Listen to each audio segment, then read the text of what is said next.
কোনোদিন একটা মানুষকে আমি সরি ছাড়া তর্ক করি নাই ভাইজান।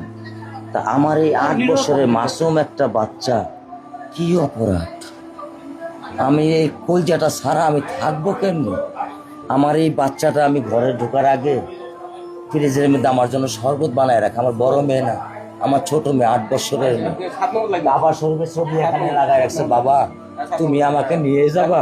আমি বলছি আল্লাহ, বাবা তুমি আল্লাহর কাছে যাও, আমার তো নেওয়ার দিয়ে যাওয়ার ক্ষমতা নাই।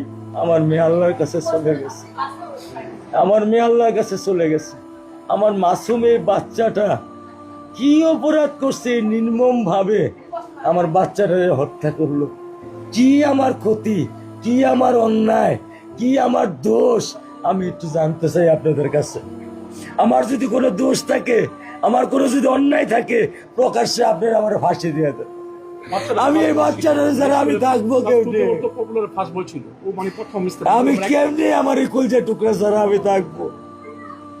আমার পক্ষে সম্ভব না। দিনে ও 50 থেকে 100টা কল দেয় আমারে, বাবা তুমি কখন আসবা, বাবা তুমি কখন আসবা, বাবা তুমি কখন আসবা। 8টা বছর আমি আমার বুকের এই ঘরে ঘুম পাড়াইছি। আমি আজকে আমি কার সাথে ঘুম আসবো? আমি কি দিয়ে মনে সান্ত্বনা দিব? আমার অপরাধ